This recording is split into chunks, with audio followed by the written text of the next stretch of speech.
दरवाजा खोल लेता है और वहां से बचकर निकल जाता है। हेस्टर भागने की कोशिश में होती है, तभी वो देखती है कि वैलेंटाइन भी दूसरी तरफ से वहां पहुंच चुका होता है।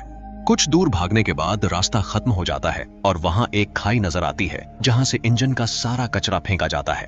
अब कोई दूसरा ऑप्शन न होने के कारण हेस्टर वहीं से कूदने का फैसला करती है, मगर तभी वहां टॉम आ जाता है और उसका हाथ पकड़ लेता है। अब हेस्टर टॉम से कहती है कि वो जिसे बहुत अच्छा समझ रहा है वो वैसा बिल्कुल भी नहीं। कई सालों पहले उसने एक औरत का कत्ल किया है जिसका नाम पेंडोरा था, और वो ऐसा ही करता है हर उस इंसान के साथ जो भी उसके रास्ते में आता है।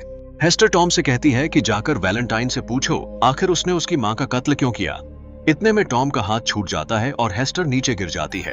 तभी वहां पीछे से वैलेंटाइन आ जाता है। टॉम वैलेंटाइन से उन बातों का जिक्र कर देता है जो उसने थोड़ी ही देर पहले हेस्टर के मुंह से सुनी थी। इतना सुनते ही वैलेंटाइन टॉम को भी खाई में धकेल देता है जहां कुछ देर पहले हेस्टर गिरी थी।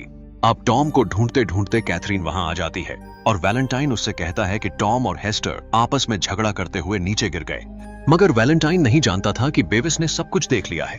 अब कैथरीन वैलेंटाइन से बहुत से सवाल पूछती है कि आखिर वो लड़की उसे कैसे जानती थी, मगर वैलेंटाइन उसे कोई सच नहीं बताता और कह देता है कि उसे नापसंद करने वाले बहुत लोग हैं, वो होगी उनमें से कोई एक।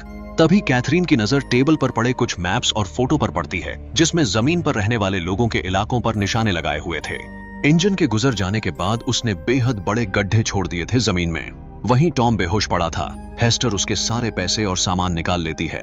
तभी टॉम को होश आता है। हेस्टर वहां से जाने लगती है, मगर टॉम उसका पीछा करना शुरू कर देता है। ये देखकर हेस्टर को बेहद गुस्सा आता है क्योंकि उसे 6 महीने का वक्त लगा था लंदन इंजन तक पहुंचने के लिए, और उसके पास केवल एक ही मौका था वैलेंटाइन को खत्म करने का, मगर टॉम की वजह से वो मौका भी उसके साथ से निकल गया। अब हम देखते हैं कि वैलेंटाइन का काम लंदन के मेयर को बिल्कुल भी पसंद नहीं आ रहा होता, क्योंकि एक तरफ इंजन में खाना खत्म हो रहा होता है और वैलेंटाइन अपने किसी पावर प्रोजेक्ट के पीछे समय और संसाधन बर्बाद कर रहा होता है। अब हम